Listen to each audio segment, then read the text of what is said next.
9 star हेगेमोन body arts अध्याय 7099 बर्बर रक्त आत्मा जागृति गोली अगुली ने लॉन्गचेन को देखते ही सबसे पहले उसके सामने घुटने टेक दिए। मास्टर लॉन्गचेन, मुझे पता है मैंने गलती की है, इसके लिए मेरी जान ले लीजिए, लेकिन कृपया मेरे लोगों को बख्श दीजिए। उसकी विनती सच्ची थी, हालांकि थोड़ी अटपटी थी। उसकी रगों में रक्त बर्बर जाति का खून बह रहा था, और रक्त बर्बर जाति के लोग कुछ अजीब होते हैं, जितनी अधिक प्रतिभा उतना ही मजबूत शरीर, लेकिन बुद्धि के मामले में यह उल्टा होता है। वाइल्ड इसका एक प्रमुख उदाहरण था।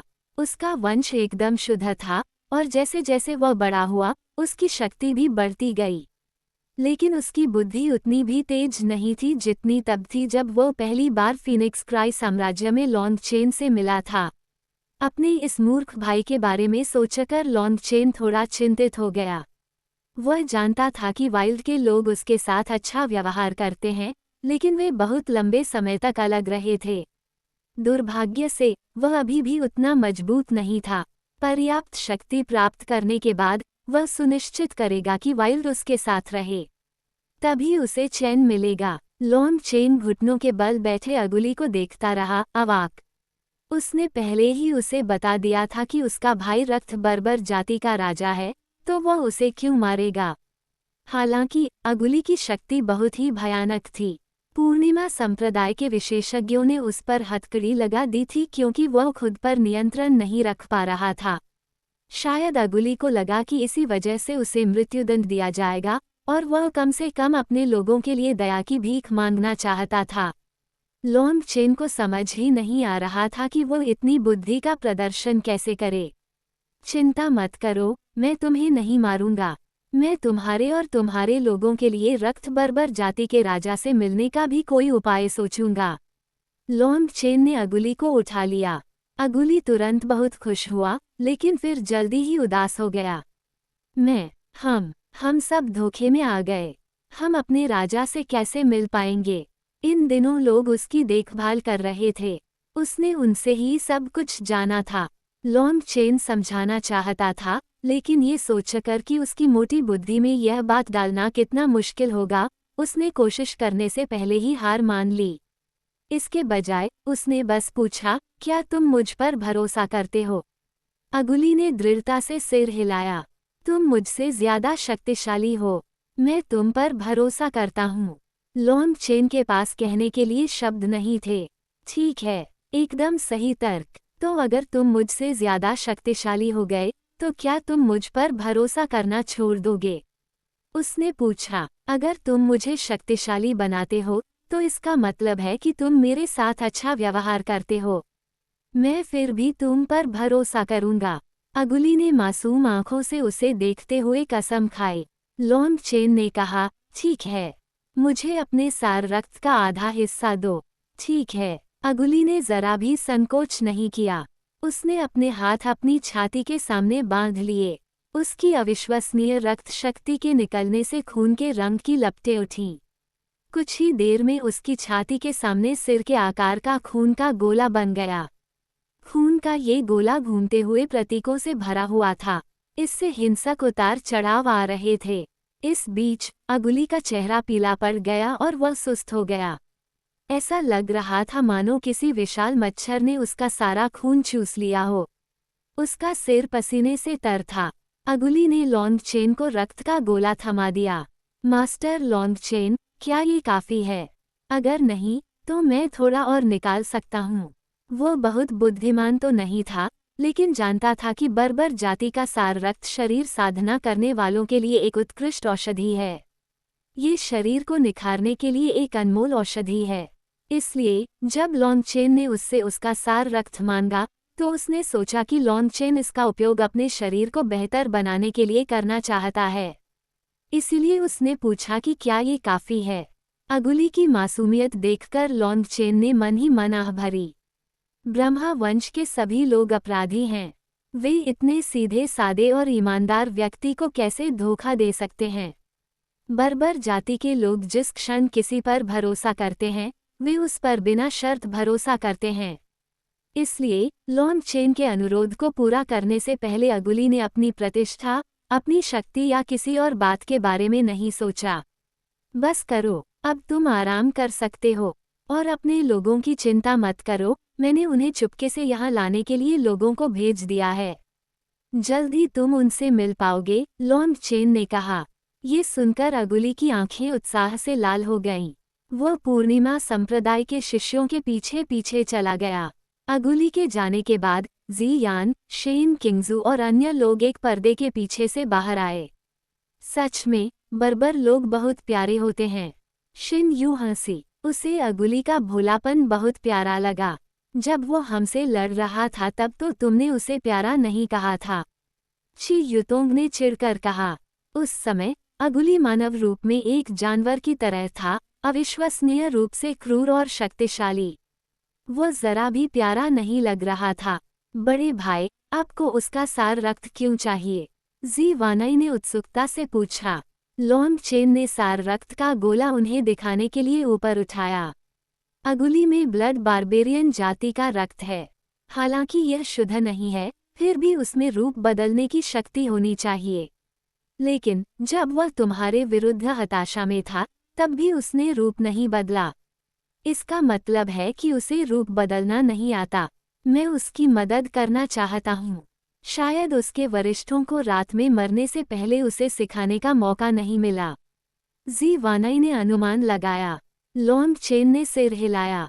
बार्बेरियन जाति के पास केवल दिव्य क्षमताएं होती हैं, दिव्य तकनीकें नहीं। इन्हें न तो सीखा जा सकता है और न ही सिखाया जा सकता है। वैसे भी, क्या तुम्हें सच में लगता है कि कोई उन्हें कुछ सिखा सकता है? उनकी दिव्य क्षमताएं उनकी आत्मा में गहराई से अंकित होती हैं और उनके रक्त के माध्यम से जागृत होती हैं। अगुली उस अंतहीन रात से बच गया। वह दो विश्व नियमों के टकराव के बीच रहा। उसका रक्त भी विकृत हो गया है।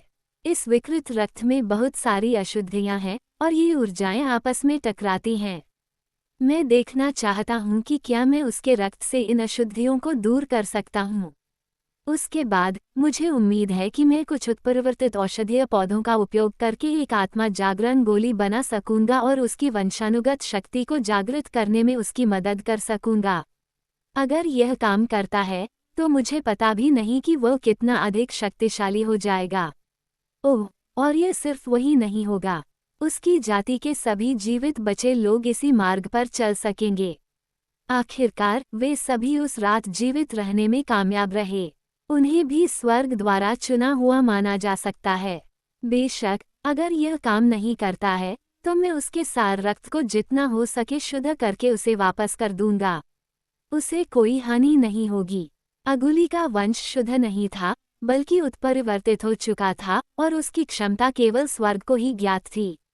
अगर लॉन्ग चेन उस सुप्त क्षमता को सफलतापूर्वक जागृत कर पाता, तो वह उत्परिवर्तित विशेषज्ञों की एक भयानक सेना बना सकता था। लॉन्ग चेन ने समय बर्बाद नहीं किया।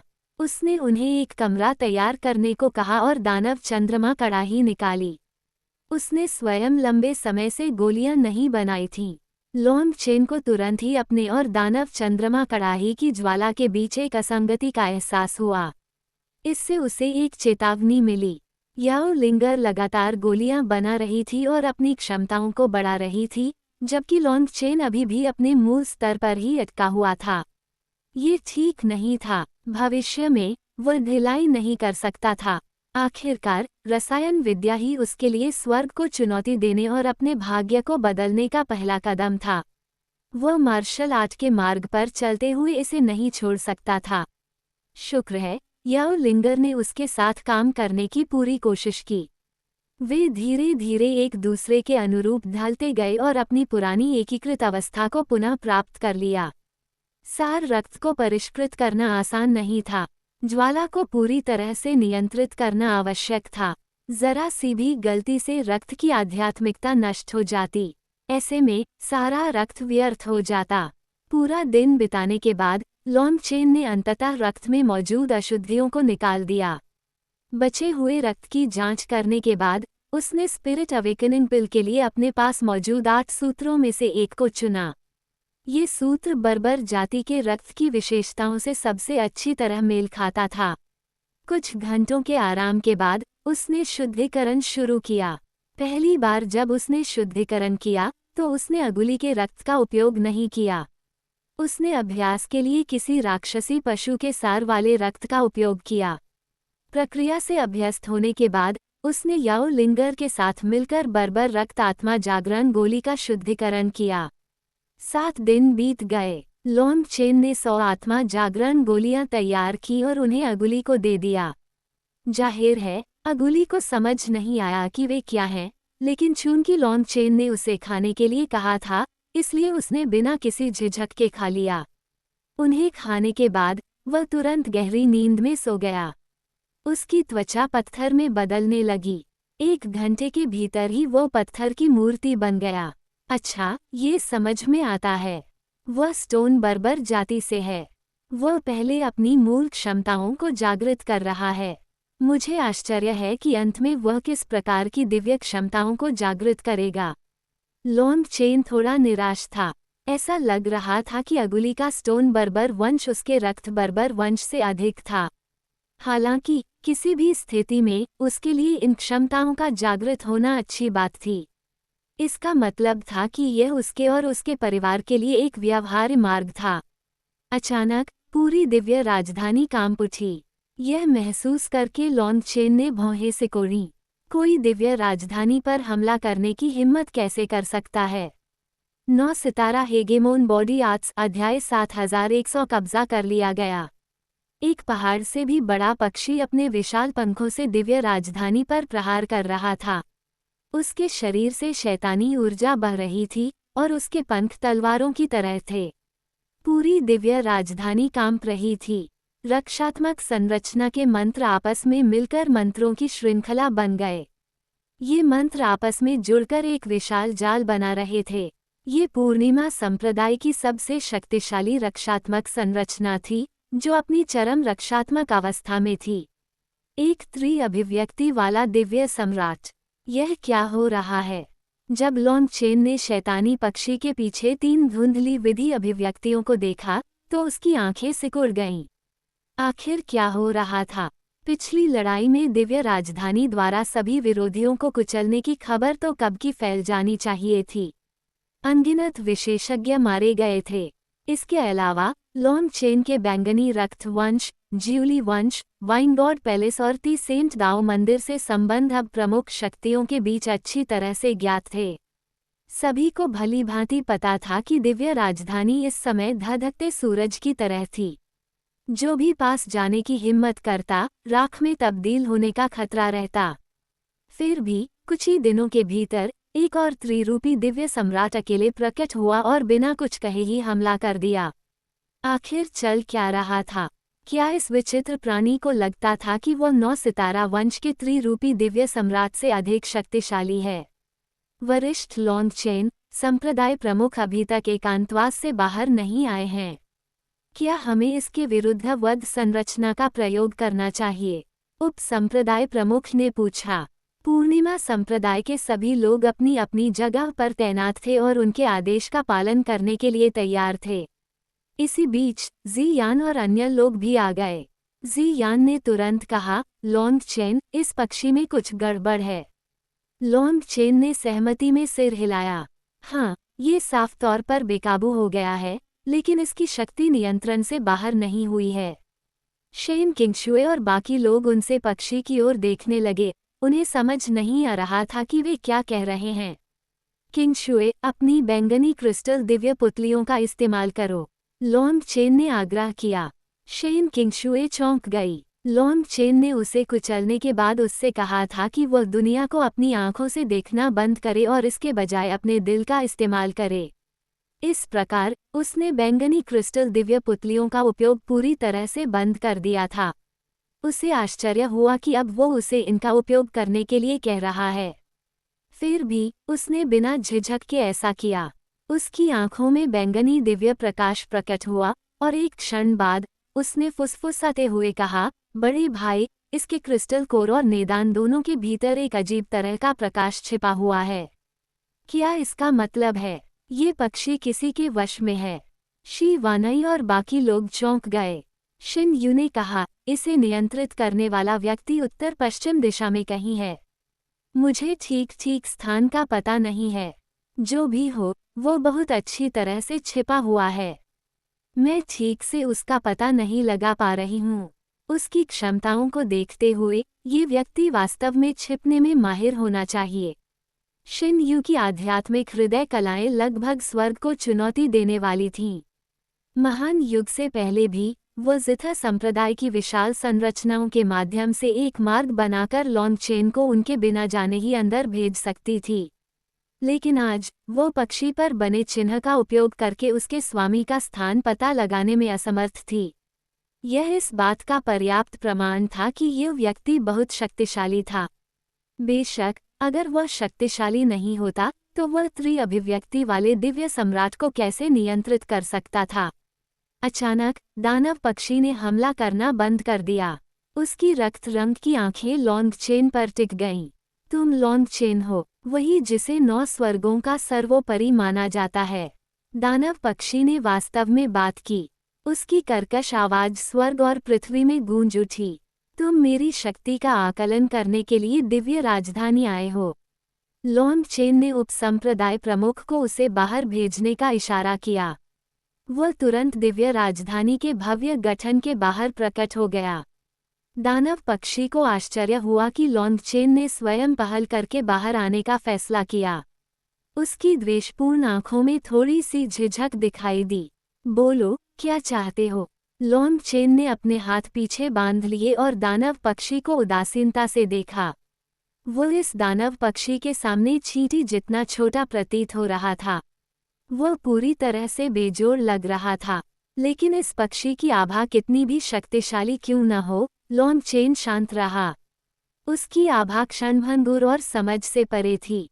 सैद्धांतिक रूप से ये देखते हुए कि लॉन्गचेन ने अभी अभी उन्नति की है, उसकी आभा अनियंत्रित रूप से निकलनी चाहिए थी।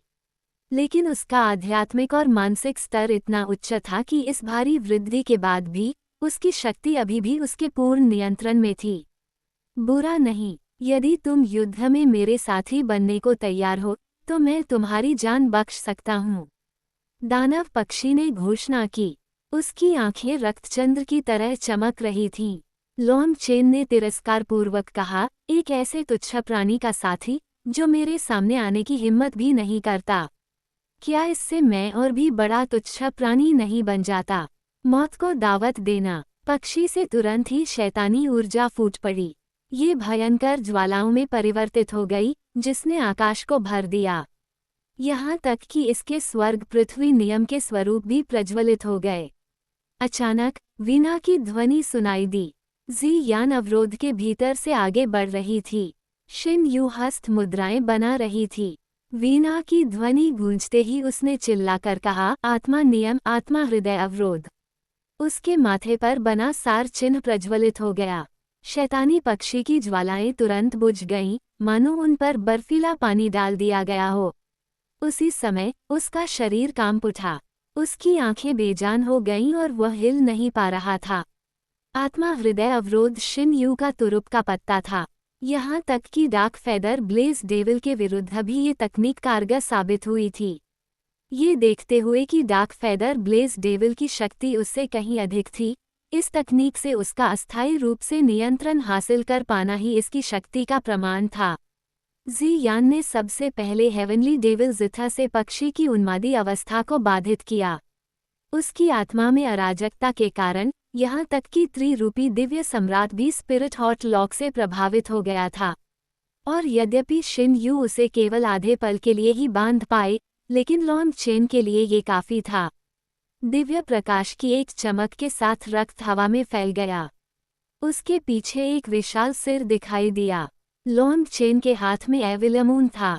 उसके पीछे 3000 लोग प्रकट हुए थे और उसकी आंखों में स्वर्ग पृथ्वी के चिन्ह थे। हालांकि वो उस शैतानी पक्षी को देख भी नहीं रहा था, बल्कि उसने अपनी इंद्रियों को दूर दूर तक फैलाया। उसी क्षण लॉन्गचेन ने शिन यू के मानसिक चिन्ह को महसूस किया। उसके पैरों के नीचे तारों का प्रकाश चमक उठा। वह गायब हो गया और जब वह फिर से प्रकट हुआ तो वह एक पहाड़ी गुफा के अंदर था। इविलमून ने हवा में जोरदार प्रहार किया और उसकी शक्ति से शून्य में हलचल मच गई। एक अदृश्य घेरा टूट गया और एक भयभीत व्यक्ति प्रकट हुआ। ये व्यक्ति एक पूरी तरह से बंद गुफा में छिपा हुआ था, जिसका कोई प्रवेश द्वार नहीं था, और उसने एक उच्च स्तरीय छुपन का घेरा बना रखा था। उसे उम्मीद नहीं थी कि जिस पक्षी को वह नियंत्रित कर रहा था, उसकी मृत्यु के बाद शिन यू उसकी आध्यात्मिक हलचल को महसूस कर पाएगी। उसने वास्तव में एक तकनीक का उपयोग करके उस पर एक चिन्ह लगाया था, और उस चिन्ह की आभा शिन यू की आभा के समान थी। इसी के साथ लॉन्ग चेन ने उसे आसानी से ढूंढ लिया। तुम्हारी हिम्मत कैसे हुई मेरे पालतू को मारने की? तुम मर जाओगे। उस व्यक्ति ने दहाड़ते हुए एक ताबीज निकाला।